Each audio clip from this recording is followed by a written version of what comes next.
अभिक्रम नाश अस्ति प्रत्यवायो न विद्यते स्वल्पम अप्यस्य धर्मस्य त्रायते महतो भयात्। फार प्रयत्नात कोणतीही हानी किंवा ऱ्हास नाही आणि या मार्गातील अल्प प्रगतीनेही मनुष्याचे फार मोठ्या भयापासून संरक्षण होऊ शकते। याचा तात्पर्य असा की कृष्ण भावनाभावित कर्म किंवा इंद्रियतृप्तीची अपेक्षा न ठेवता श्रीकृष्ण प्रित्यर्थ केलेले कर्म हे दिव्य गुणयुक्त कर्म आहे। प्रारंभी असे कर्म अत्यल्प असले तरी त्यामध्ये कोणतेही विघ्न येत नाही आणि अशा अत्यल्प कर्माचा कधी नाशही होत नाही। भौतिक स्तरावर केलेले कोणतेही कर्म पूर्ण करावेच लागते, नाहीतर त्यासाठी केलेले सर्व प्रयत्न निष्फळ ठरतात। परंतु कृष्ण भावनेत प्रारंभ केलेले कर्म जरी पूर्ण झाले नाही तरी त्याचा परिणाम शाश्वत काळासाठी होतो। म्हणून असे कृष्ण भावनायुक्त कर्म करण्याचे कर्म जरी अपूर्ण राहिले तरी त्याची हानी होत नाही। कृष्ण भावनेमध्ये केलेले 1% कर्म ही शाश्वत काळासाठी असते। म्हणून अशा कर्माचा जेव्हा पुन्हा आरंभ होतो तेव्हा ते 2% पुढे चालू होते। परंतु भौतिक कर्म मात्र 100% पूर्ण झाल्या वाचून लाभदायक होत नाही। अजामिळाने आपले कर्तव्य काही प्रमाणात कृष्ण भावनेने केले होते, पण भगवंताच्या कृपेने त्याला 100% फलप्राप्ती झाली। या संबंधी श्रीमद भागवतात एक सुंदर श्लोक आहे। त्वक्त्वा स्वधर्मम चरणांबुजम हरे भजनन्न पक्वो अथ पतये ततो यदि यत्र क्ववाभद्रम भूदम पुष्यम किंको वार्थम आप्तो भजताम स्वधर्मत।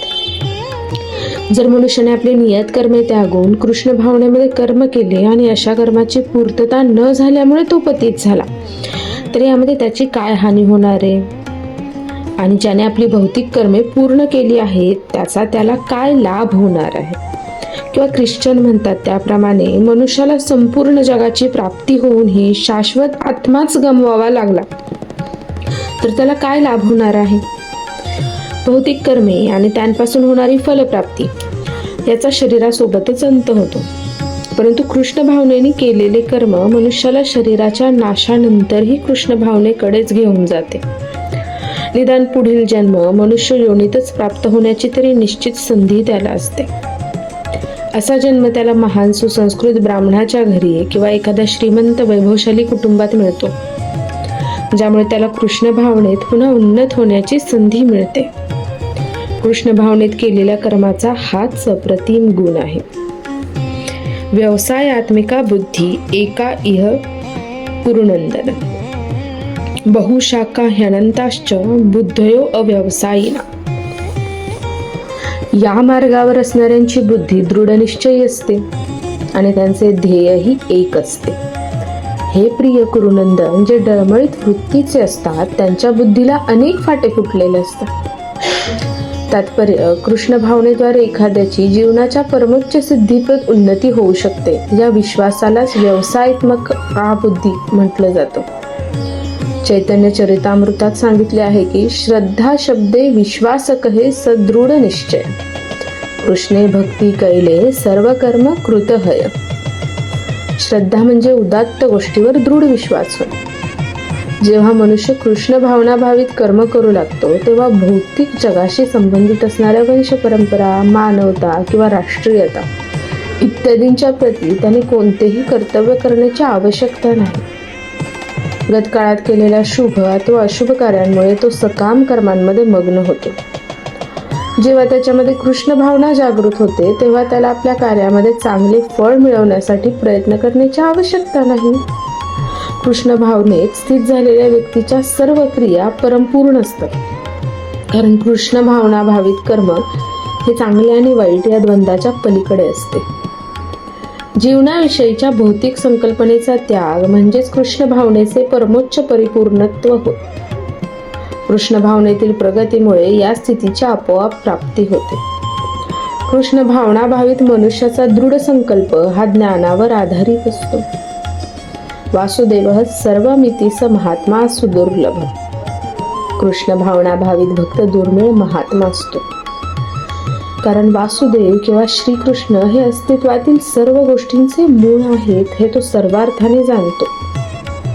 ज्याप्रमाणे वृक्षाच्या मुळाशी पाणी घातल्यावर आपोआप ते सर्व पानांमध्ये आणि फांद्यांमध्ये पोहोचते, त्याप्रमाणे कृष्ण भावनायुक्त कार्य केल्याने मनुष्य स्वतःचे कुटुंब, समाज, राष्ट्र, मानवता इत्यादींची सर्वोत्कृष्ट सेवा करू शकतो. एखाद्याच्या कर्मामुळे जर श्रीकृष्ण संतुष्ट झाले तर सर्वजण संतुष्ट होऊ शकतील. तथापि कृष्ण भावनायुक्त सेवा ही आध्यात्मिक गुरुच्या योग्य मार्गदर्शनाखाली उत्तम प्रकारे होऊ शकते. आणि असा हा आध्यात्मिक गुरु श्रीकृष्णांचा प्रामाणिक प्रतिनिधी असतो. त्याला शिष्याचा स्वभाव माहीत असतो आणि तो शिष्याला कृष्ण भावनाभावित कर्म करण्यासाठी योग्य मार्गदर्शन करू शकतो. म्हणून कृष्ण भावनेत पारंगत होण्यासाठी मनुष्याने श्रीकृष्णांच्या प्रतिनिधीच्या आदेशांचे दृढ निश्चयाने पालन करणे आवश्यक आहे. तसेच गुरुच्या उपदेशांचा त्याने जीवनाचे ध्येय म्हणून स्वीकार केला पाहिजे. श्री विश्वनाथ चक्रवर्ती आपल्या प्रसिद्ध गुरुवाष्टकामध्ये सांगतात की यस्य प्रसादात भगवत प्रसादो, यस्या प्रसादान्न गती कुतो अपि, ध्यायन्नस्तु वंस्तस्य यशस्त्री संध्यम वंदे गुरु श्री चरणारविंद. आध्यात्मिक गुरूंना संतुष्ट केल्याने पुरुषोत्तम श्री भगवान संतुष्ट होतात. गुरूंना संतुष्ट केल्याविना मनुष्य कृष्ण भावना भावित होऊ शकत नाही. म्हणून गुरूंचे दिवसातून 3 वेळा ध्यान करून त्यांच्याकडे कृपा याचना करणे आणि त्यांना सादर वंदन करणे आवश्यक आहे. ही संपूर्ण पद्धती मात्र देहात्म बुद्धीच्या पलीकडे असणाऱ्या आत्म्याच्या केवळ सैद्धांतिक ज्ञानस्तरावर नसून परिपूर्ण ज्ञानावर आधारित आहे. अशा ज्ञानामुळे सकाम कर्माद्वारे प्राप्त होणाऱ्या इंद्रिय तृप्तीची संधीच नष्ट होते. ज्याचे मन दृढ निश्चयी नाही तो विविध प्रकारच्या सकाम कर्मांद्वारे आकर्षिला जातो. यामी माम पुष्पिताम वाचम प्रवदंत विपश्चितः वेदवादरता पार्थ न अन्नदस्ति इति वादी. कामात्मान स्वर्गपरा जन्म कर्म फलप्रदा क्रिया विशेष बहुलाम भोगेर्श्वगती प्रति. अल्पज्ञ लोक वेदांमधील अलंकारिक शब्दांवर अत्यंत आसक्त असतात. कारण त्यात स्वर्गामध्ये उन्नत होण्याकरिता निरनिराळी सकाम करणे, त्यांपासून मिळणारा चांगला जन्म, शक्ती इत्यादींना मान्यता देण्यात आली आहे. ऐश्वर्यशाली जीवन आणि इंद्रिय तृप्तीची इच्छा असल्यामुळे ते म्हणतात की याहून अधिक महत्त्वपूर्ण असे काहीच नाही. थोडक्यात त्याचं तात्पर्य की सामान्यतः लोक बुद्धिमान नसतात आणि अज्ञानामुळे ते वेदांमध्ये सांगितलेल्या कर्मकांड भागातील सकाम कर्मावर अत्यंत आसक्त असतात. स्वर्गलोकामध्ये इंद्रिय तृप्ती करून जीवनाचा उपभोग घेण्याव्यतिरिक्त इतर काहीही करावयाची त्यांची इच्छा नसते. कारण स्वर्गलोकामध्ये भौतिक ऐश्वर्य तथा मदिरा आणि मदिराक्षी सहजपणे उपलब्ध असतात. स्वर्गलोकात उन्नत होण्यासाठी वेदांमध्ये अनेक प्रकारचे यज्ञ, विशेषतः ज्योतिष्टोम यज्ञ सांगण्यात आले आहेत. स्वर्गलोकांची प्राप्ती करू इच्छिणाऱ्याने अशा प्रकारचे यज्ञ करणे अत्यावश्यक आहे असे वेदामध्ये सांगण्यात आले आहे. आणि अल्पज्ञानी लोकांना वाटते की वैदिक ज्ञानाचे हेच संपूर्ण सार आहे. आणि अशा अनअनुभवी लोकांना दृढ कृष्ण भावनेमध्ये स्थित होणे अत्यंत कठीण आहे. मूर्ख लोक विषारी झाडाच्या फुलांनी आकर्षले जातात कारण त्यांना अशा प्रकारच्या आकर्षणाचा परिणाम माहीत नसतो. तद्वत अज्ञानी लोक अशा स्वर्गीय ऐश्वर्य तथा त्यामुळे प्राप्त होणाऱ्या इंद्रिय भोगांकडे आकर्षले जातात. वेदामधील कर्मकांड विभागात सांगण्यात आले आहे की अपाम सोमम रोत अभूम आणि अक्षयम हवे चातुर्मास्य याजिना सुकृतम भवती. चातुर्मासाचे पालन करणारे लोक अमर आणि सदैव आनंदी होण्यासाठी सोमरसपान करण्यास प्राप्त ठरतात. या पृथ्वीवरील काही जण सोमरसपान करून धुष्टपुष्ट आणि इंद्रिय तृप्ती करण्यात समर्थ होण्यासाठी अत्यंत उत्सुक असतात. आणि अशा व्यक्तींचा भौतिक बंधनातून मुक्त होण्यावर विश्वास नसतो आणि वेदांमध्ये सांगितलेल्या शोभायुक्त विधींमध्ये ते अत्यंत आसक्त असतात. सामान्यतः ते विषयासक्त असतात आणि त्यांना स्वर्गीय सुखोपभोगा व्यतिरिक्त काहीही नको असते. असे सांगितले जाते की स्वर्गामध्ये नंदन कानन नावाची उद्याने आहेत. तेथे अप्सरांचा सहवास आणि विपुल प्रमाणात सोमरसपान करण्याची उत्तम संधी असते. आणि असे हे शारीरिक सुख निश्चितपणे इंद्रिय लोलूप आहे. म्हणून स्वतःला भौतिक जगताचे स्वामी समजणारे लोक क्षणिक भौतिक सुखांमध्ये अत्यंत आसक्त असतात. भोग ऐश्वर्य प्रसक्तानां तया अपरुत चेतसा व्यवसायात्मिका बुद्धी समाधो न विधीयते. जे लोक इंद्रिय तृप्ती आणि भौतिक ऐश्वर्य यांवर अत्यंत आसक्त झालेले, यामुळे मोहग्रस्त झालेले, त्यांच्या मनामध्ये भगवंताची भक्तिमय सेवा करण्याचा दृढ निश्चय उत्पन्न होऊ शकत नाही. याचं तात्पर्य असं की समाधी म्हणजे स्थिर मन होय. निरुक्ती या वैदिक शब्दकोशात म्हटलंय, सम्यक अधीयते अस्मिन आत्मत तत्वतः आत्म्यम. जेव्हा मन आत्मज्ञानामध्ये स्थिर होते तेव्हा ते समाधीस्थ आहे असे म्हटले जाते. भौतिक इंद्रिय तृप्तीत स्वारस्य असणाऱ्या तसेच अशा क्षणभंगूर गोष्टींनी मोहग्रस्त झालेल्या लोकांना समाधी कधीच शक्य होत नाही. भौतिक प्रकृतीच्या योजनेमुळे ते न्यूनाधिक प्रमाणात अपयशी झालेले असतात. त्रैगुण्य विषया वेदा निस्त्रैगुण्यो भवार्जुन निर्वद्वंदो नित्य सत्वस्थो निर्योगक्षेम आत्मवान. वेद प्रामुख्याने भौतिक प्रकृतीच्या 3 गुणांचे विवेचन करतात. हे अर्जुना, या 3 गुणांच्या पलीकडे स्थित हो. सर्व द्वंद्वातून मुक्त हो आणि लाभ तथा रक्षण यांच्या काळजीतून मुक्त होऊन आत्मपरायण हो. याचं तात्पर्य की सर्व भौतिक कार्ये ही भौतिक प्रकृतीच्या 3 गुणांच्या क्रिया तथा प्रतिक्रियामुळे घडून येत असतात. या कार्यांचा उद्देश फलप्राप्ती हा असतो आणि कर्मफळेच मनुष्याच्या भवबंधनास कारणीभूत असतात. सर्वसामान्य लोकांचा इंद्रिय तृप्तीच्या क्षेत्रातून आध्यात्मिक स्तरापर्यंत क्रमाक्रमाने उद्धार करण्यासाठीच वेद हे विशेषतः सकाम कर्मांचे विवेचन करतात. भगवान श्रीकृष्णांचा सखा तथा शिष्य अर्जुन याने वैदिक तत्वज्ञानाच्या दिव्य स्तरापर्यंत स्वतःला उन्नत करावे असा उपदेश त्याला देण्यात आला आहे. वैदिक तत्वज्ञानाचा आरंभ ब्रह्मजिज्ञासा किंवा सर्वोच्च आध्यात्मिकतेविषयीच्या प्रश्नापासूनच होतो. भौतिक प्रकृतीत असणारे सर्व जीव अस्तित्वासाठी अत्यंत कठीण असा संघर्ष करीत आहेत. भौतिक विश्वाच्या निर्मितीनंतर अशा जीवांनी कसे जगावे आणि भौतिक बंधनातून कसे मुक्त व्हावे हे शिकवण्यासाठीच भगवंतांनी वैदिक ज्ञान दिले. जेव्हा इंद्रिय तृप्तीच्या कार्याचा अंत होतो, अर्थात कर्मकांडाचा अध्याय संपतो, तेव्हा उपनिषदांच्या रूपामध्ये आध्यात्मिक साक्षात्कार प्राप्तीची संधी उपलब्ध होते. ज्याप्रमाणे भगवद्गीता ही 5व्या वेदाचा म्हणजे महाभारताचा एक भाग आहे, त्याप्रमाणे उपनिषदेही विविध वेदांचाच भाग आहेत. उपनिषदांपासून आध्यात्मिक जीवनाचा प्रारंभ होतो. भौतिक शरीराचे अस्तित्व असेपर्यंत भौतिक गुणांच्या क्रिया आणि प्रतिक्रिया घडत असतात. मनुष्याने सुख आणि दुःख किंवा शीत आणि उष्ण इत्यादी द्वंद्वातून सहनशील होण्यास शिकले पाहिजे आणि अशा द्वंद्वांना सहन करून लाभ आणि हानी यांच्या काळजीतून मुक्त झाले पाहिजे.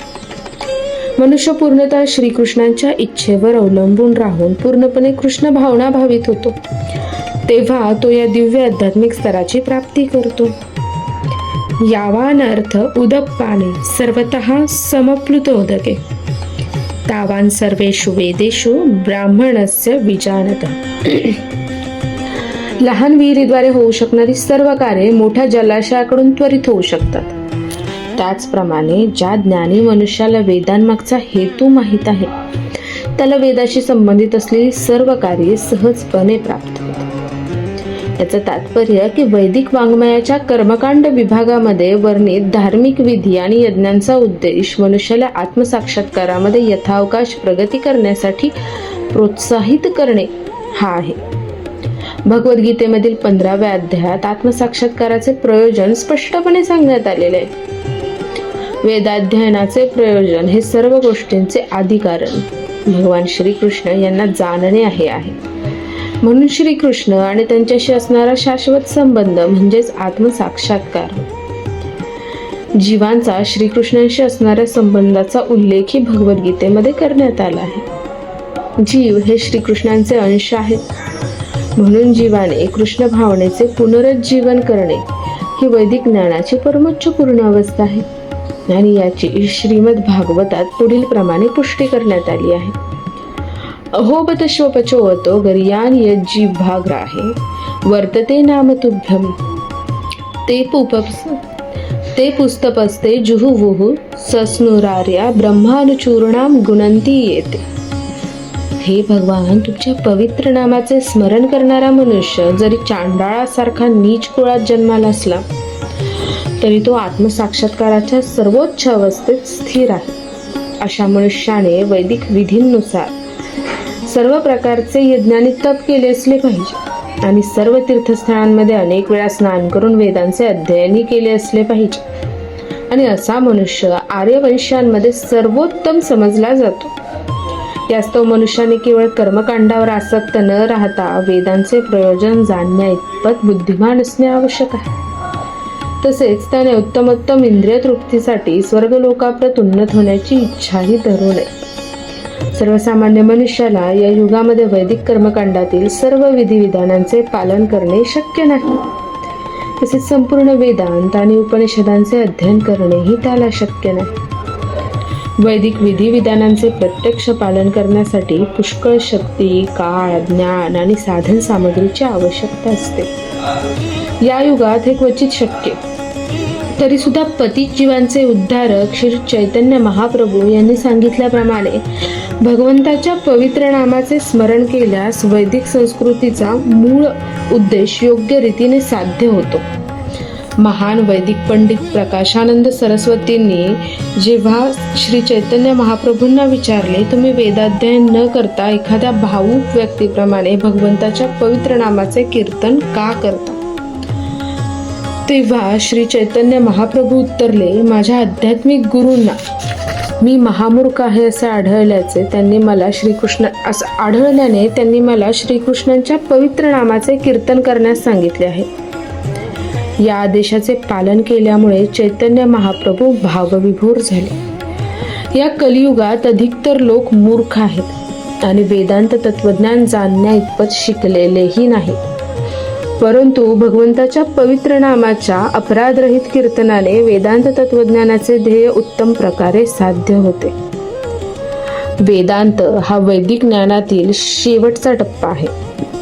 वेदांत तत्वज्ञानाचे निर्माता किंवा ज्ञाताही भगवान श्रीकृष्णच आहेत. हरिनामाचे कीर्तन करण्यात रममान होणारा मनुष्य सर्वश्रेष्ठ वेदांती महात्मा होय. हाच वेदांचा अंतिम उद्देश आहे. कर्मण्येवाधिकारस्ते मा फलेषु कदाचन मा कर्मफल हेतुर्भुवा ते संगोस्त्व कर्माणि. आपले नियत कर्म करण्याचा तुला अधिकार आहे, पण कर्मफळांवर तुझा अधिकार नाही. आपल्या कर्मफळास आपण कारणीभूत आहोत असे तू कधीही समजू नकोस.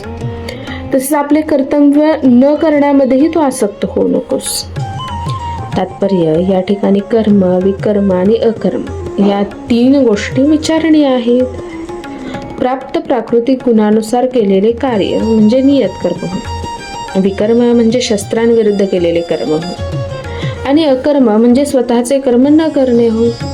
भगवंतांनी अर्जुनाला निष्क्रिय न होता कर्मफल इच्छा रहित होऊन आपले विहित कर्म करण्याचा आदेश दिला. आपल्या कर्मफळांवर आसक्त असणारा मनुष्य आपल्या कर्माची कारणीभूत असतो. त्यामुळे तो या प्रकारच्या कर्माचा उपभोग घेतो आणि त्यापासून दुःख भोगतो. नियत कर्मांचा विचार केल्यास अशा प्रकारचे कर्म 3 प्रकारे विभाजित करता येते: नित्यकर्म, नैमित्तिक कर्म आणि सकाम कर्म. शास्त्रांच्या आदेशानुसार कर्तव्य म्हणून फल इच्छा विरहित केलेले कर्म सत्वगुणयुक्त कर्म असते. फळाच्या आशा ठेवून केलेले कर्म बंधनकारक ठरते, म्हणून असे कर्म अशुभ असते. स्वतःचे नियत कर्म करण्याचा प्रत्येकाला अधिकार आहे, पण त्याने फळावर आशा न ठेवता कर्म करणे आवश्यक आहे. आणि असे निष्काम भावाने केलेले कर्म निसंशयपणे मनुष्याला मोक्षमार्गावर घेऊन जाते. यास्तव भगवंतांनी अर्जुनाला फळाची आशा न धरता एक कर्तव्य म्हणून युद्ध करण्यास सांगितले. त्याने युद्धात भाग न घेणे ही आसक्तीचीच दुसरी बाजू आहे. सकारात्मक किंवा नकारात्मक अशी कोणत्याही प्रकारची आसक्ती बंधनासच कारणीभूत ठरते. निष्कर्म हे पापमय आहे. यास्तव कर्तव्य म्हणून युद्ध करणे हा अर्जुनासाठी एकमात्र मुक्तीचा शुभदायी मार्ग होता. योगस्थः कुरु कर्माणि संगम व्यक्ता धनंजय सिद्ध्या सिद्ध्यौ समो भूत्वा समत्वम योगोच्यते. हे अर्जुना, यश आणि अपयशावरील संपूर्ण आसक्तीचा त्याग करून समभावाने आपली कर्मे कर. अशा समभावालाच योग असे म्हटले जाते. तात्पर्य, श्रीकृष्ण अर्जुनाला योगयुक्त कर्म करण्यास सांगतात. हा योग म्हणजे काय? योग म्हणजे सदैव चंचल असणाऱ्या इंद्रियांचे नियंत्रण करून परमतत्वावर मन एकाग्र करणे. आता हे परमतत्व म्हणजे कोण आहे? परमतत्व म्हणजे श्री भगवान होत. आणि भगवंत स्वतः अर्जुनाला युद्ध करण्यास सांगत असल्यामुळे अर्जुनाने युद्धाच्या परिणामांचा विचार करण्याची मुळीच आवश्यकता नव्हती.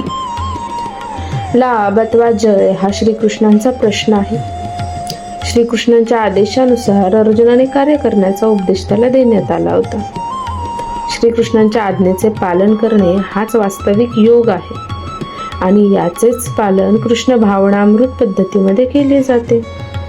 कृष्ण भावनामृताद्वारेच मनुष्य स्वामित्वाच्या भावनेचा त्याग करू शकतो. मनुष्याने श्रीकृष्णांचा सेवक किंवा श्रीकृष्णांच्या सेवकाचा सेवक बनणे अत्यावश्यक आहे. कृष्ण भावनेमध्ये कर्म करण्याचा हाच एक योग्य मार्ग आहे आणि या मार्गाद्वारेच आपण योगयुक्त कर्म करू शकतो.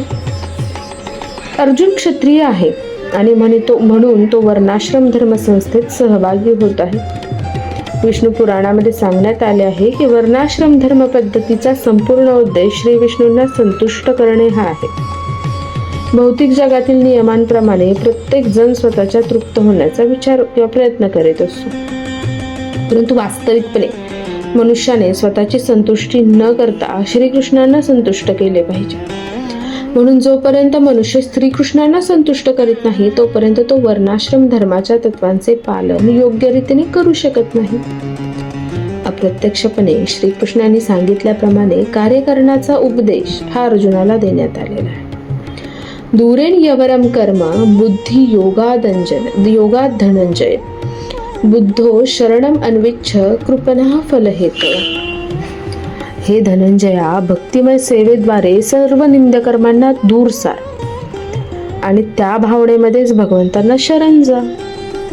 जे आपल्या कर्मफळांचा उपभोग घेऊ इच्छितात ते कृपणच आहेत. तात्पर्य, आपण भगवंताचे नित्य सेवक आहोत. हे आपले मूळ स्वरूप वस्तुतः जाणणारा मनुष्य हा कृष्ण भावनाभावित कर्माव्यतिरिक्त इतर सर्व कर्माचा त्याग करतो. पूर्वीच वर्णन केल्याप्रमाणे बुद्धियोग म्हणजे भगवंतांची दिव्य प्रेममयी सेवा होय आणि अशी भक्तिपूर्ण प्रेममयी सेवा म्हणजे आत्म्याचा कर्म करण्याचा योग्य मार्ग आहे. केवळ कृपण लोकच आपल्या कर्मफळाचा उपभोग घेण्याची इच्छा करतात, पण त्यामुळे हे भवबंधनात अधिकच गुंतत जातात.